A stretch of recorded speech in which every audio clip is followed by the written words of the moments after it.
I met Ray back when I was 18 years old. He was in a band that I absolutely loved, grew up with. I had even had a crush on him for so long before we met. You can imagine how excited I was to be able to work with him. I had a small part in working on one of his music videos way back when, interning at the production firm that he had hired with his band. We soon started dating after that, pretty inseparable. I would always hang out with them at the studio and spend time with Ray at his place or mine, just walking around stoned, happy, and in love. He basically coached me through both my undergraduate and MFA. 3 years ago, I moved in with Ray, and that has been the same situation since. I have recently been freelance writing for a couple news publications overseas, working on selling some screenplays to some studios, and it has been such a strain on me lately. But Ray had been being so good to me lately. A total sweetheart. Ray is constantly on tour and working with friends or partners in California. We live in the Northeast. I'm used to him not being home or not having a necessarily consistent schedule. I don't really either.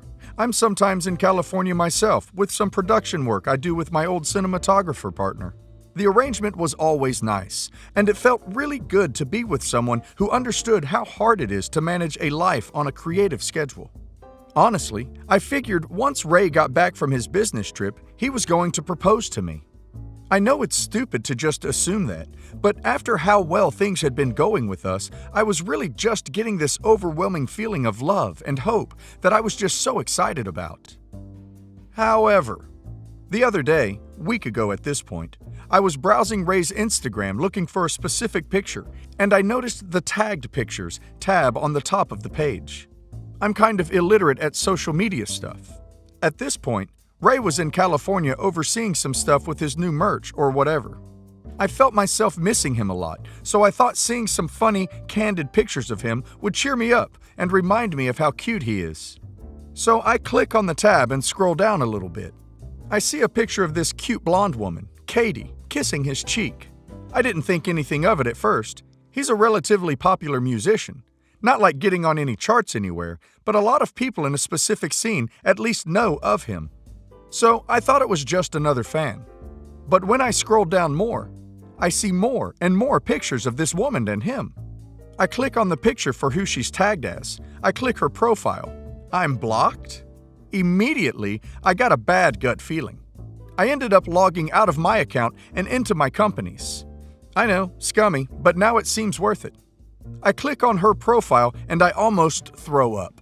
Basically, besides a couple pictures of food, scenery, or shopping haul shots, it's just all pics of either her and Ray or just Ray.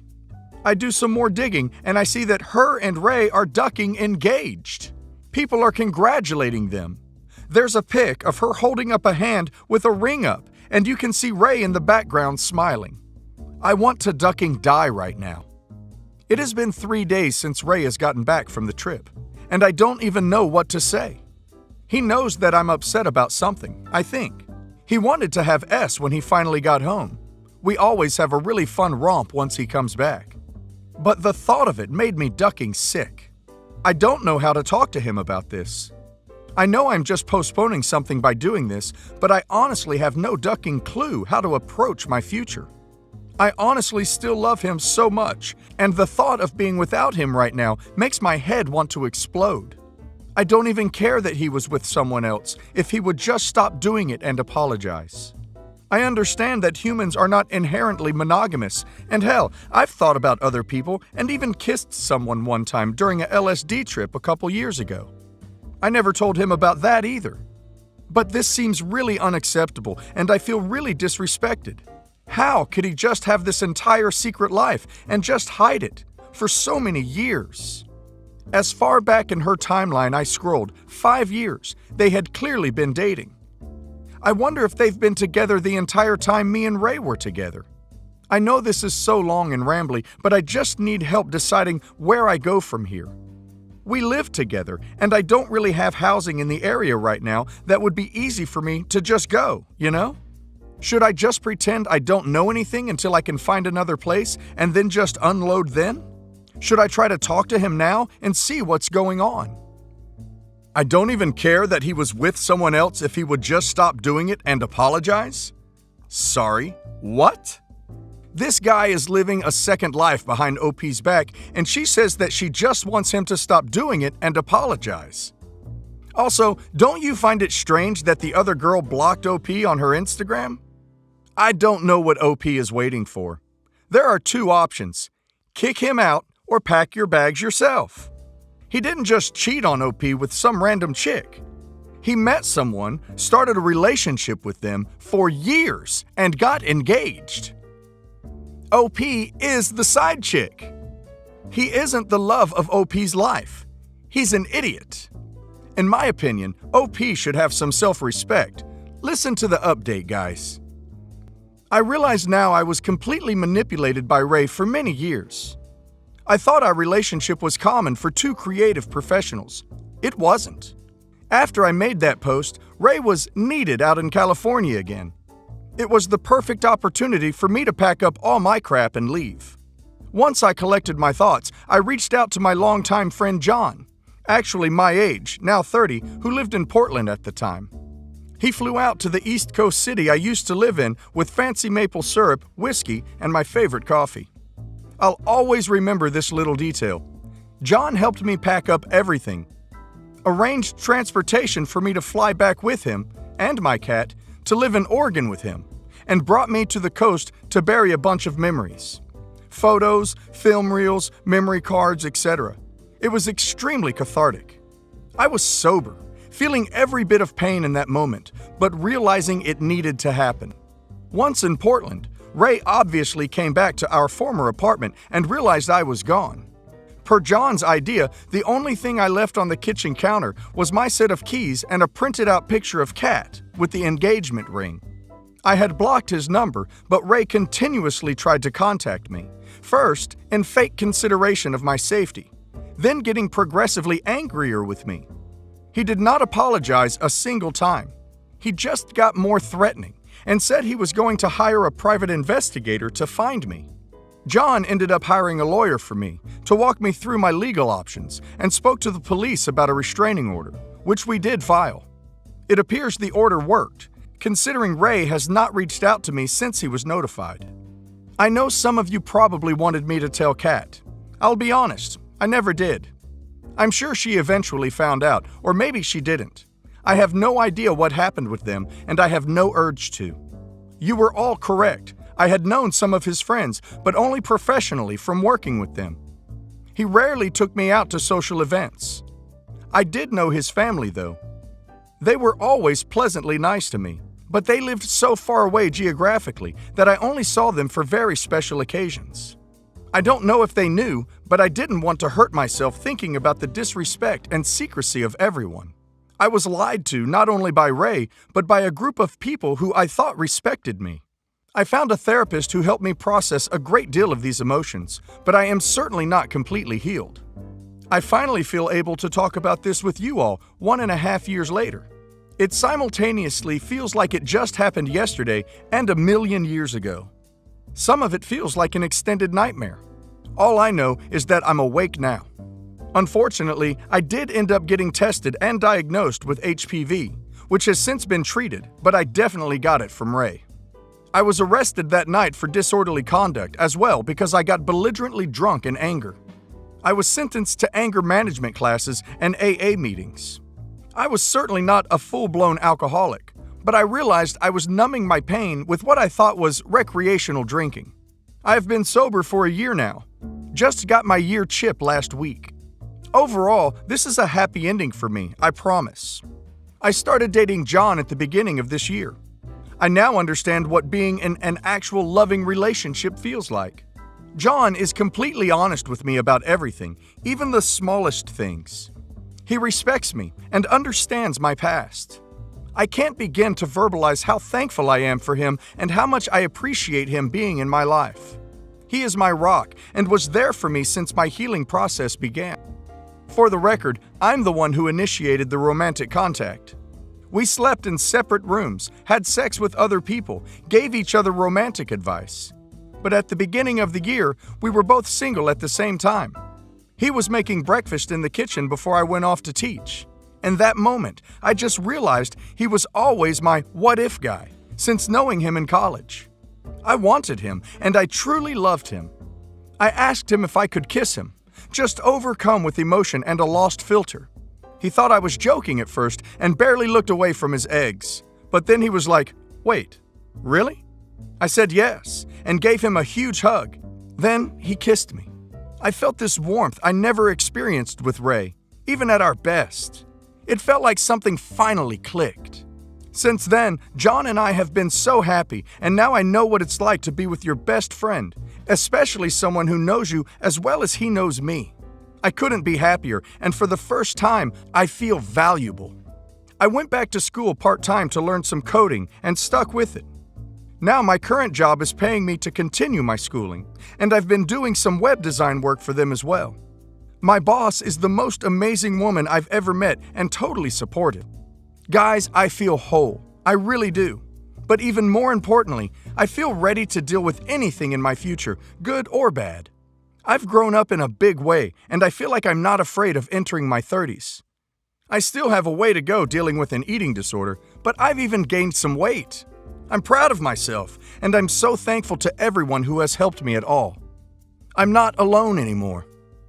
I love happy endings so much. Well done for OP, not giving up and finding strength in herself. She should be proud. My husband and I have been together almost 8 years, married for 2.5 of those. Last May, 2019, we separated seemingly overnight. He left me and our toddler and moved back to his hometown. There was never a solid reason given, just that he felt we should have never gotten married. In July, he changed his tune and wanted to be a family again. He was still at his job in his hometown, so I decided I would ride out to my job in a different city for a couple of months to build my resume and then start looking for other jobs in his hometown. After 6 months of a brutal commute, taking care of our child during the week by myself and driving to his hometown every weekend, interviewing, basically bending over backwards, I finally landed a great job in December. A week before I was to move into the new house we were buying together and start my new job, I found out he had been having an affair. He begged and pleaded for me to stay with him, said he'd break off all contact, and I foolishly agreed to give him another chance. 2 days later, while I was back in the different city and completing my last week of work at my old job, he unblocked her on everything and liked her pictures on Instagram. I was devastated. On top of that show, he kicked me out of the house we were supposed to move in together, and I had to find a new place to live 2 days before starting my new position. We have lived separately ever since. He has said and done so many hateful things in this time period, and said so many times that he wants a divorce that I've lost count. Up until a month ago, he was still maintaining contact with her. I saw her car at his house, took pictures for the lawyers, etc., and he admitted he had been talking with her still. I stopped doing the pick me dance about a month ago and stopped reaching out to him besides contact about our child. Now, he has suddenly changed his tune and is desperate to get me back and will do anything. He has unfollowed her on everything, unliked all her pictures, tells me not to give up on our family. I've moved on. I am not interested in pursuing another relationship with him. He's hurt me deeply, and I feel like I've been ducked over by him so many times that I've lost count. How can I tell him there isn't a chance without sounding like a completely heartless person? I still want to be able to maintain a strong co-parenting relationship with him, so I am friendly to him. But he seems to take that as I want him back. I have relayed to him my feelings, but they fall on deaf ears. He says he will never stop trying to get our family back together and does not want a divorce. I do. Does anyone have advice? Edited to add, just to show the kind of person he is. When I asked him about the reason for his sudden change of heart, he said it was because I seemed stronger. Ah, the irony.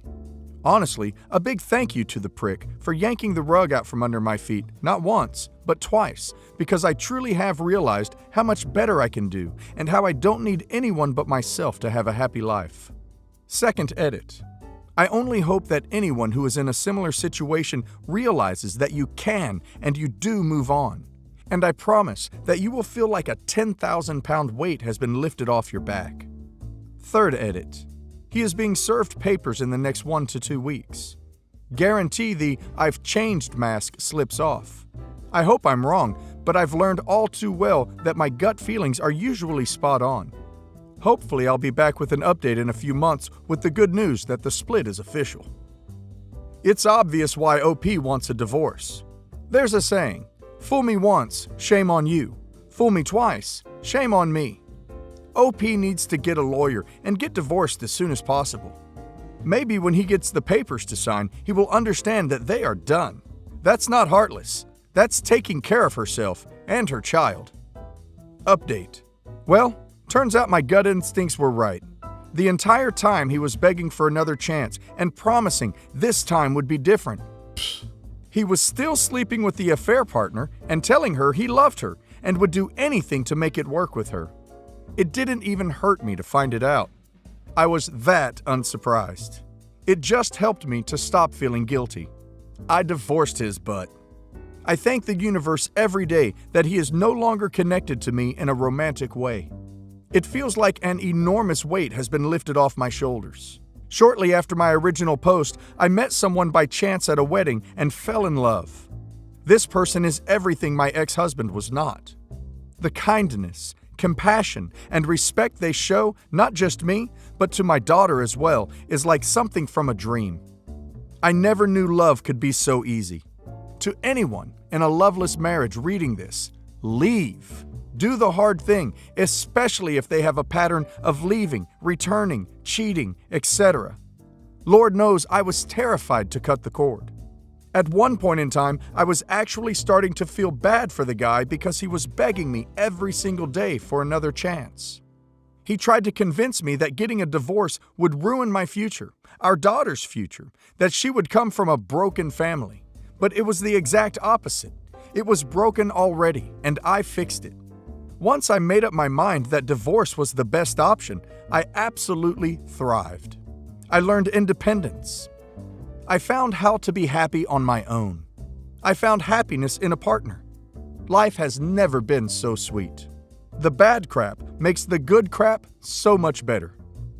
Guys, I hope this story will help someone who is in an abusive relationship, who is suffering after being cheated on, or is just unhappy in the relationship. There is always hope, and it's always better to try than regret for not trying. That's it for today, guys. Hope you enjoyed it, and see you tomorrow.